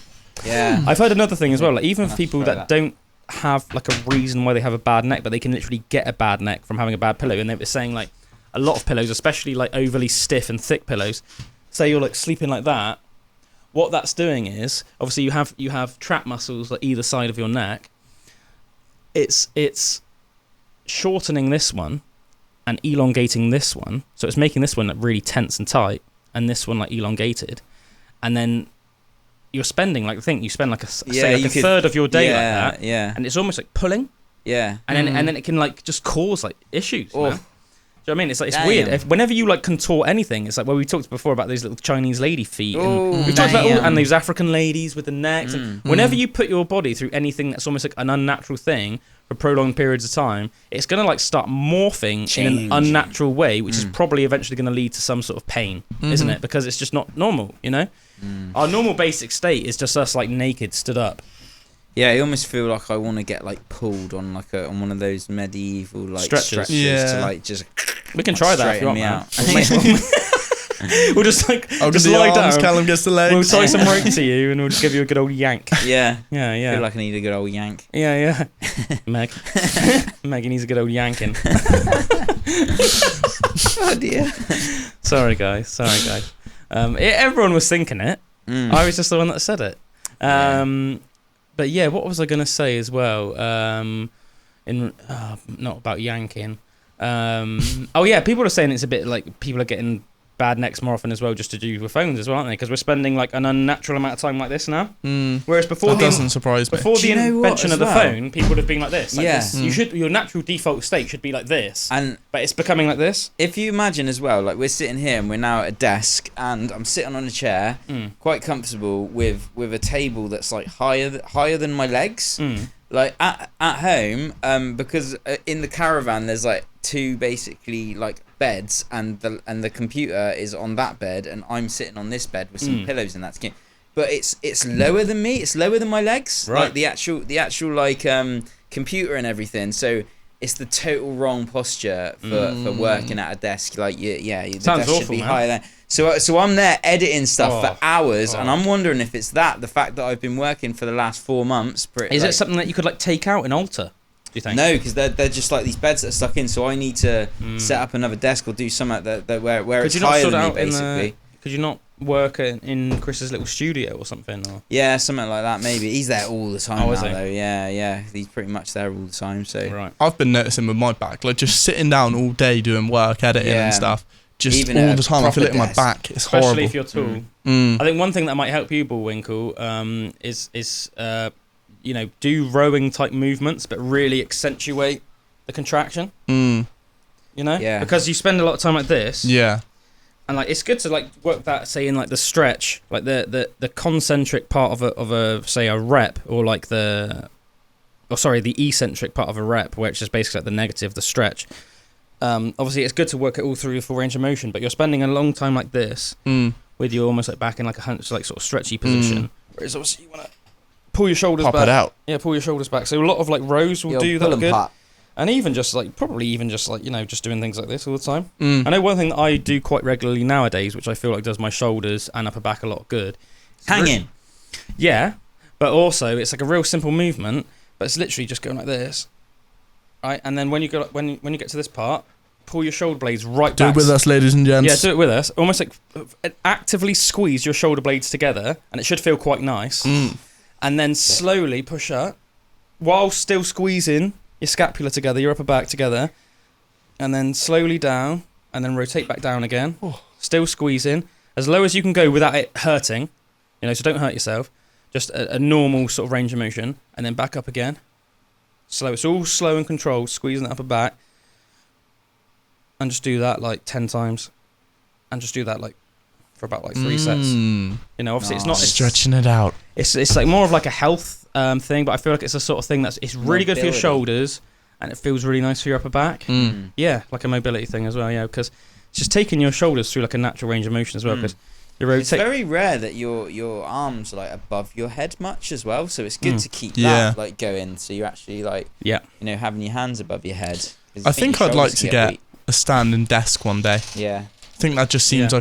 like when I would like to work, A I think I natural like to next stand step. around and walk around and stuff like that. So that seems like a good idea, is getting a standing desk. I think one of the worst things, one of the things I dislike the most about, just like recording shows and like some of the stuff that obviously I have to do as part of the job that we do for Aspen Weight, is just the sitting down component of it. Because everything else I do in my life, I'm not really sat down for long. Mate, it's been for years for me. So when I was at Hinckley, Yeah. that was from 22 years old till like 26, and then coming straight over to this. Desk job. It was just desk Desk job to desk job. Yeah, from 8 a.m. till 5 p.m. every day, just like sitting there. So I reckon it's messed up my back a little bit. Well, that's one of the reasons as well, as you know, Drew, whenever I sort of like work out, one of the things I do to warm up for my workout is just body weight good mornings. And can you remember one of the reasons why I do that? Mobility. Well, yeah. Stretch out the hamstrings. Hamstrings, that's it. Yeah, Because when you're my sat, hamstrings are very tight. when we're sat like this, as I've sort of the analogy I've given it to it before. So when you're sat down, all right, it might seem like a pretty natural movement, but your hamstrings are technically considered bicep muscles, right? So obviously, a lot of people just think you think of biceps, and you just think in your arm. Which obviously your arm, these are bicep muscles, but also your hamstrings are bicep muscles. Obviously, bicep just means muscle with 2 parts, so there's 2 parts to your hamstrings, as opposed to your quadriceps, which obviously are 4 parts. So your hamstrings are just like your biceps, but think if we spend, say, half of our lives, maybe in some cases a lot more than half of our lives, especially if you're like a trucker or something. I think you spend all of your working day just sat down. Like imagine that. You know, I said how much I hated it. Worst drive of my life on the way back from Kent, 8 hours. I think for like a trucker, someone that works that's every day. Yeah. And I felt awful, dude. By the time I felt mentally fried. I felt physically awful. Just hated it. But I think that's like a normal life for a trucker, a lorry driver. But yeah, so you're sat down like this. It's not really a natural movement. And the analogy I give is, imagine if you spent over half of your life like this all day, or like this all day, right? With your, haven't you? With your, You have, haven't you? well, you know, baby. But yeah, imagine if you did or just like this, like over half your life. Get quite tight. Yeah, but I think that's exactly the same thing that we're doing to our hamstrings. And then imagine how stiff it would feel when you actually then suddenly elongated your arms. So this is the normal posture, the same way that standing up is our normal posture for our legs. This is a normal posture for our arms, and then obviously we bend them when we have to. But imagine being like this over half the day, maybe 18 hours a day or something stupid, which it must be for some people. And then suddenly doing that, you'd be like, people would be like tearing their freaking biceps and stuff like that. Imagine how horrible it would feel every time you'd be like, oh. But that's what happens. You end up even now, if I put my legs straight, sitting down like this, it feels like so tight on my hamstrings. It's crazy. Well, you end up getting stiff, tight hamstrings that want to be tense and closed up, and then it almost wants to pull you. And that pulls your spine. And I remember the guy when I had scoliosis when I was younger, so like a curvature of the spine. Whoa. He said that it was because I had a growth spurt, but my hamstrings were pulling my spine. They couldn't keep up with your spine. Yeah, so they're like because they're attached like the way however they're attached. We're all connected. It's all connected. Yeah, and it had pulled, so it had almost like pulled my spine out of alignment and made it have this curve. I was like, that's pretty weird. But just from a growth spurt, that was because I went from like really short to just normal height, like quite quickly, you know. Yeah. Well, of course. I think that's one of the weird things especially about guys. I think more radically than women, because women tend to start their puberty before men, but it seems to be a little bit more gradual. I would say. I don't actually know if that's true from a medical point of view, but men, it seems to be very radical. Like it's almost like 1 minute I seem to remember being about 5'3", and the next thing I know I was about 5'10". And then before I knew it, I was like just the height I am now. It's like really weird how quickly that actually happens, isn't it? 1 minute you're this tiny little boy. It's like basically like how you look at the end of at the end of primary school. Next thing you know, you're like 6 foot. Like that's really freaking weird. Yeah. Within like the space of like it seems like a year. Yeah. I think my height was all just within 1 year. Yeah. That full spurt. It's crazy. Yeah. That full spurt your girt. But yeah, so like for good mornings, as I was saying, people are like, what is a good morning? So if you stand up if you just stand up straight to stretch out your hamstrings, and also it's like a nice movement for like your lower back. Come on, show us a good morning, man. Come on, baby, let's do it. Good morning. So a nice little, very polite name as well, isn't it? Good morning, gentlemen. Good morning, ladies. Yeah, so just stand up straight. And the best way to think of it, even though it sounds like hilarious, imagine when you're doing it, imagine not that you're bending over, but imagine you're pushing your butt back. If you do that, for some reason, it's a psychological thing that will just make you naturally do it with the right form. So if you did it bending over, you might just like bend over and in a way that you wouldn't necessarily feel it stretching your hamstrings. Where if you imagine pushing your butt back, but then just like pushing your butt back as far as you can, you'll get to about here. So for me now at this point, I feel like a deep stretch in my hamstrings.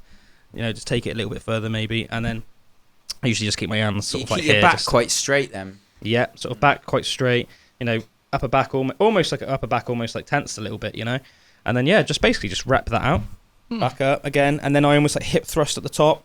That's just like helping me tense my glutes and everything. It's just taking it through like a full range of motion. So I'm like actively tense my glutes at the top, and then push my butt back again until I feel a stretch in my hamstrings. And that's just basically the idea. Is it's keeping me fit and mobile. You know, it's just keeping me fit and mobile through all ranges of motion. Giving you a good morning. I think one of the good things about weight training as well is because you naturally do take your body through every single range of motion.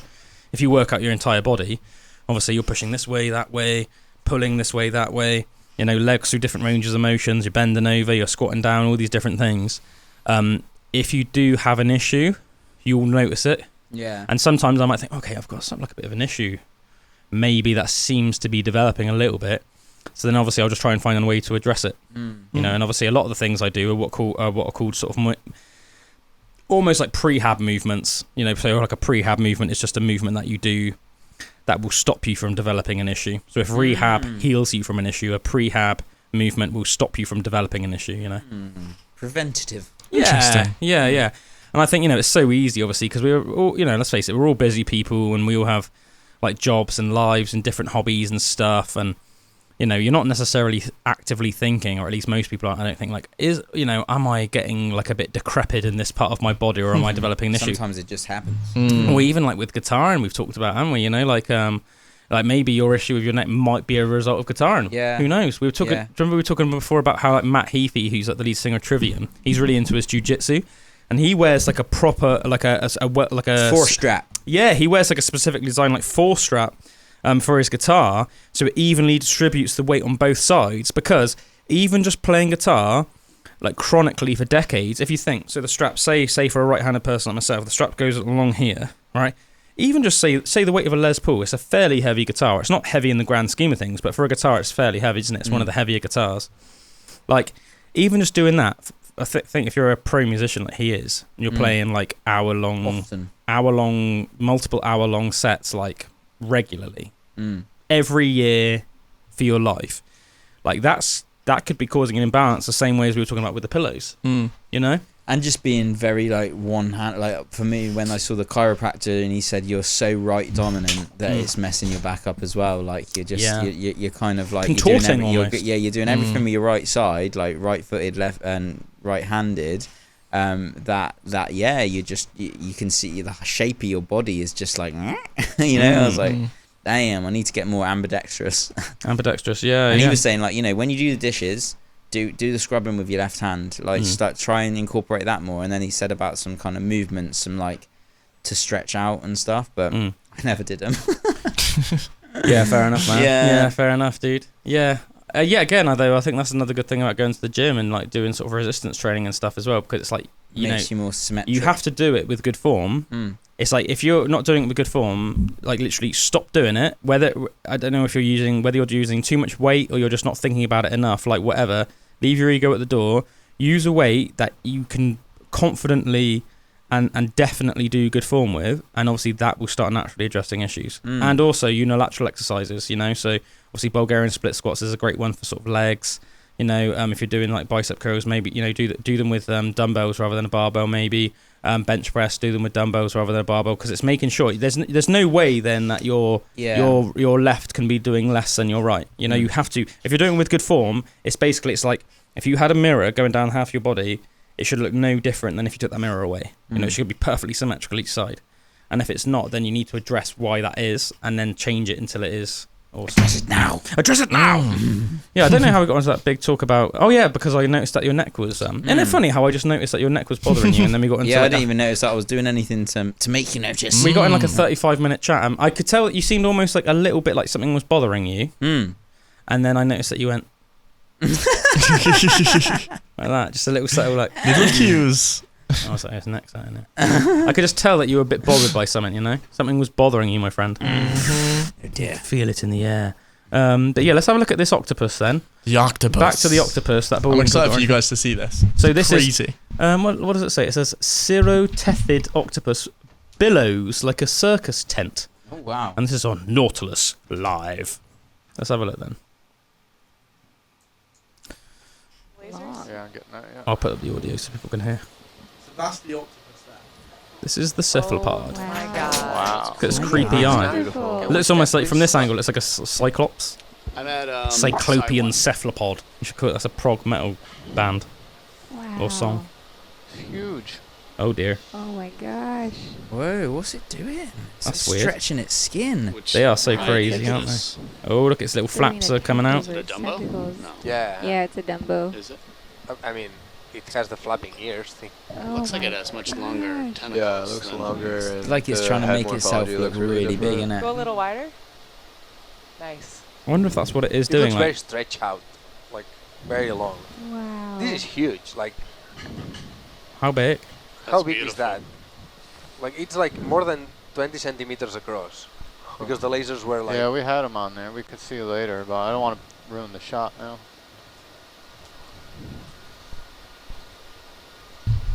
There's something fascinating about cephalopods, That isn't is there? a big animal.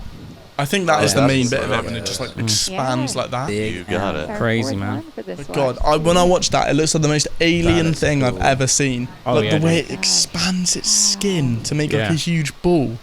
Crazy. Oh, Talking yeah. of aliens, I think it's mad to think that, like, It's really Look putting at on a all show for that. us. we've talked a little bit That about it on the is pod before, but I think it's mental. crazy to think Yeah, that, he like, seems is all- actually a chance that we could have human colonies on Mars. Yeah. They're Mm. even saying eventually we could. I don't know if it's like like it's in theory it's a possibility that we could even inhabit some of like Jupiter's, and I think there was another planet's That'd be cool. moons as well. That would be Because so cool. There's no other planet in our solar system that is inhabitable for us other than Mars, because it's either way too hot or because it's a gas giant. Mm. But they were saying there are some moons, like some moons of Jupiter, for example, that we could potentially inhabit, but obviously they're too far away for us to get to at the moment. But isn't that just crazy, man? Man, imagine like waking up on the moon of Jupiter and looking up and you see the rings of it all around. That would be insane. Crazy, dude. I look at the moon and think it's crazy. So if I lived on the moon and was looking at Jupiter, imagine that. That's just another level. I saw something recently that was one of the messages that we as humans put out into the universe. Well, that we have done. Yeah, Right. it was done I think maybe like 30 years ago. I'll get up the exact post.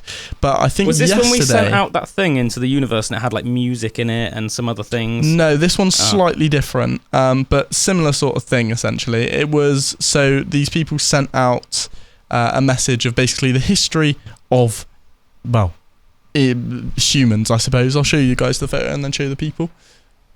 So But we sent apparently- this out. Yeah, so we sent this out. That Like, almost seems like a comical thing to send out. yeah, we So sent when you this out say we- years and years ago. I should say underneath the post Radio when it was. signals of 13 drawings representing the evolution of Earth were transmitted to space in 1983. Interesting. Today marks 40 years since astronomers Morimoto and Hirabayashi sent messages to star Altair, awaiting alien response. Using a Stanford telescope, the duo humorously conveyed Earth's evolutionary story through 13 drawings with hopes that extraterrestrial beings would decipher and respond. Now the University of Hyogo's team, confident and vigilant, aligns their radio telescopes towards the same star, believing today might bring the long-awaited reply. With Altair potentially harbouring life-sustaining planets, the age-old question of our cosmic companions might just find its answer today. So for some reason, they reckon either yesterday or today or like just sometime around now, they'll have had, it would have had time to Got reach there. them and their response to reach us back. So if we're ever going to get a response from them, they think it's going to be any like time now, which is pretty crazy. I love like the pictures. At first, it just almost looks like code, and then you can see like what's clearly supposed to be like a microscopic organism, like single-celled organism, and then you've got almost like a jellyfish-looking thing, and then a fish, and then an amphibian, and then a reptile, and then like a primate, sort of monkey type looking thing, and then like some naked people, and then like a funny little boy with his hand up, and then the last one, I can't tell exactly what it says. It says something. It's obviously it's in like Asian writing. Some of it looks like it is anyway, and then it just says toast. I don't know if it's supposed to be like a mathematical equation or something like that, but interesting nonetheless. It was really cool. I heard.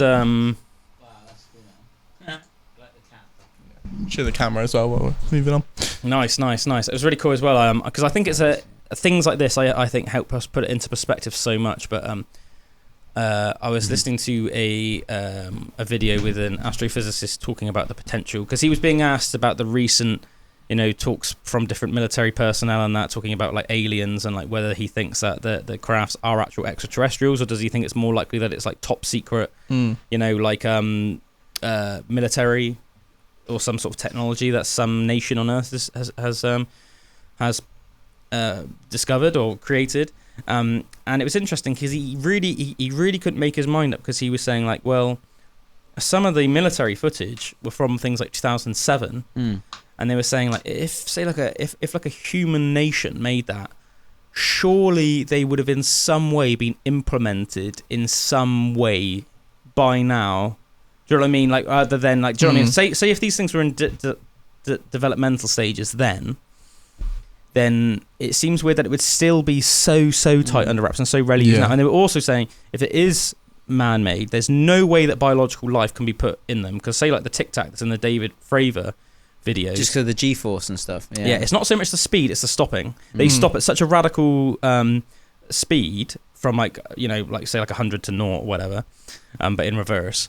They said any biological life form inside would explode. Would just be like smush. Because you can't go from being at, say, like the light of speed to a complete standstill in like a minutiate of a second and be okay. Like you literally just your bodies can't handle that, like, unless you're in some kind of protective mush. Yeah, you physically cannot handle that. You physically cannot. No life form can physically handle that.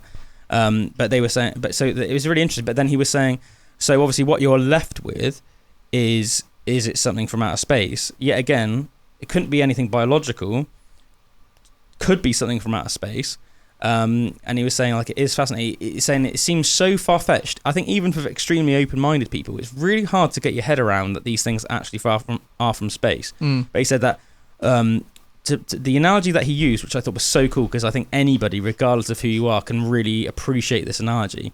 He was saying, what we know about space would be the equivalent of if you'd never left a room in your life. If you'd been locked in like a room all of your life and you knew nothing about the sea, and then you went and then somebody passed you a glass of water and said, okay, from this, can you find proof of any life forms in water? Then they would of course say no. But they were saying like, our knowledge of space is the same knowledge you would get from a glass of water of all the oceans of the world combined. And obviously we know that there are, you know, blue. We've talked about the Otodus sharks today. We've talked about great white sharks. We've talked about octopus. We've talked about whales. The amount of things that we know live in the ocean, even just like the most like, you know, uninteresting tiny little fish. We know that it's absolutely full of life. But obviously, if you just scooped up a glass of water from the sea and that was your sole evidence of anything, it would seem like nothing. Put that under a microscope and you can see that life moving around. Do you know what I mean? Yeah, you probably even would with that. Yeah, but obviously the point is like, like, you know, you would see that and you would say, okay, well, just from this, there's no proof.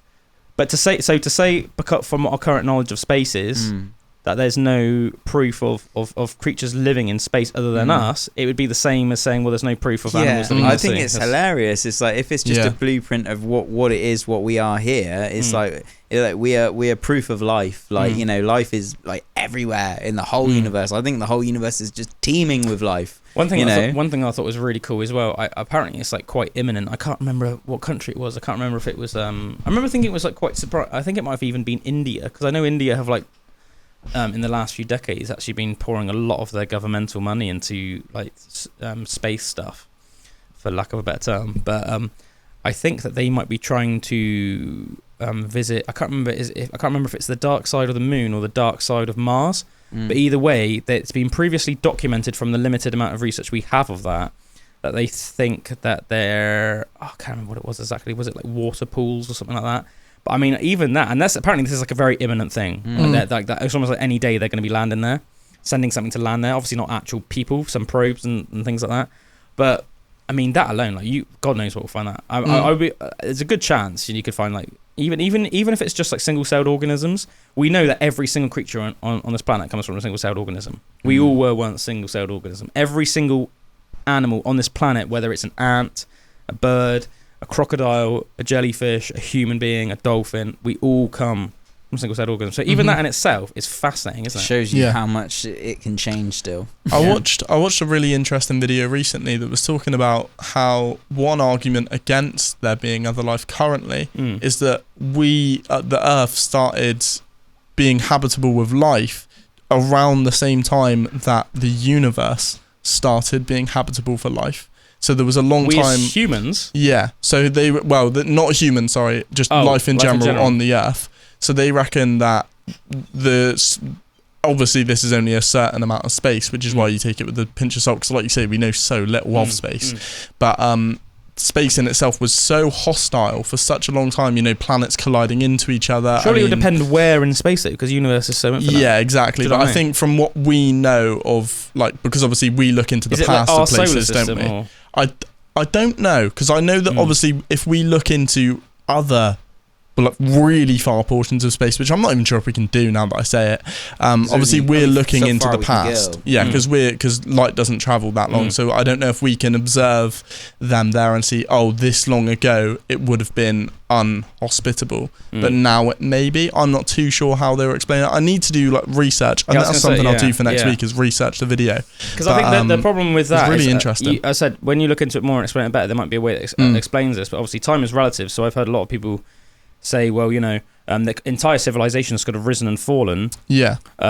like before even the single-celled organisms evolved on this planet. Do you know what I mean? Because obviously time is so relative, and the universe has been around for so many billions of years already.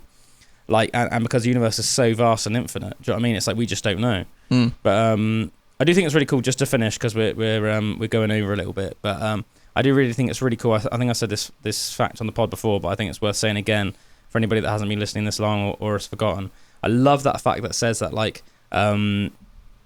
theoretically, if somebody on like had a microscope that was powerful enough outside of our solar system, I can't remember how many light years away you'd have to be, but if you had a microscope powerful enough from a planet outside our solar system that was like a certain amount of light years away, if they theoretically, it would almost be impossible to, but if they theoretically had a telescope powerful enough, if they looked at Earth, they would see dinosaurs roaming the Earth, because the amount of time it would take for light to travel to their telescope from where they were, the delay would be over 65 million years. That's so cool. So even that, when I think about that, I think, imagine if humans could harness that as a way of seeing into the past. Yeah, I was just thinking that as you were saying it. Like, does light carry that memory? You know what I mean? Like think about how many documentaries there are and how many books there are about different theories of how different dinosaurs were, and then there'll be some new discovery about, we thought that dinosaurs were like this, but I mean, obviously in our lifetime the big one is that now that they think that a lot of dinosaurs would have been covered in feathers. But even when we were like little kids, that wasn't a thing. You buy a dinosaur magazine or watch a dinosaur movie, the first Jurassic Park, none of them had. They were like just big lizardy things, like reptile things. Whereas now, a lot of them are portrayed with feathers, you know. So it's like it's always our knowledge is. So what else don't we know? Yeah, that could almost bypass all of this research that all the paleontologists are doing. Like consciousness as well. How the idea of consciousness can expand into timelessness, and these concepts of like timelessness and stuff, and like how you could almost traverse time without any time. Do you know what I mean? So just with consciousness, like with the power of that, because you know, like atoms, like how they're connected, you can have them 4 miles that way, 15 miles that way. You do some of that, and instantaneously, it does it there as well. So they're connected in some way that isn't doesn't have the barriers of time that's connecting them. It's instantaneous. So if that's true, there's some kind of science that we don't understand about that connects everything on that level without a time barrier. Then we could see it instantaneously as well. That would be pretty mental. Yeah, a good analogy I saw for that was saying like, although it seems like almost impossible to us, they were saying, imagine you've got a rope and it's tied to, say, something that's like a meter apart, and say you put 200 ants on that rope. The ants, they can decipher their environment from how long it takes. They can travel around the rope this way, or they can travel along the rope, right? So to us, that's like how we would think of like distance and time. And they would figure out how long it takes, say, to walk from one side of the rope to the other side of the rope. And the only way that they could think of potentially as doing it faster is just somehow making themselves or inventing something that could get them from one side of the rope to the other side of the rope faster.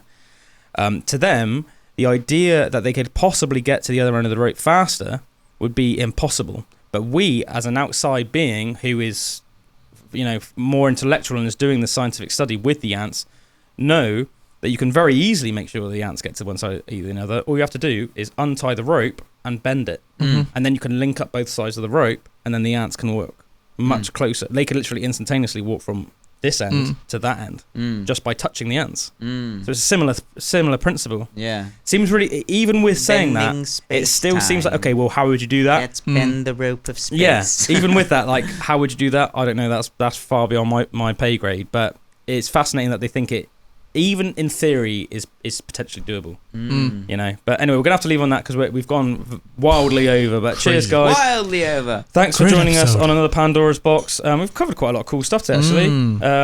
Had a little jam. Talked about Otodus sharks, cephalopods, orthopedics stuff, spiders, space and time, and loads of crazy other stuff. We love you. Have a good week, everyone. Cheers. We'll be back next week. Oh yeah, and look out for all of that content that we got in Broadstairs Folk Festival on our YouTube and Spotify and all that, because that was some really good stuff. Cheers, guys. Ta-ta.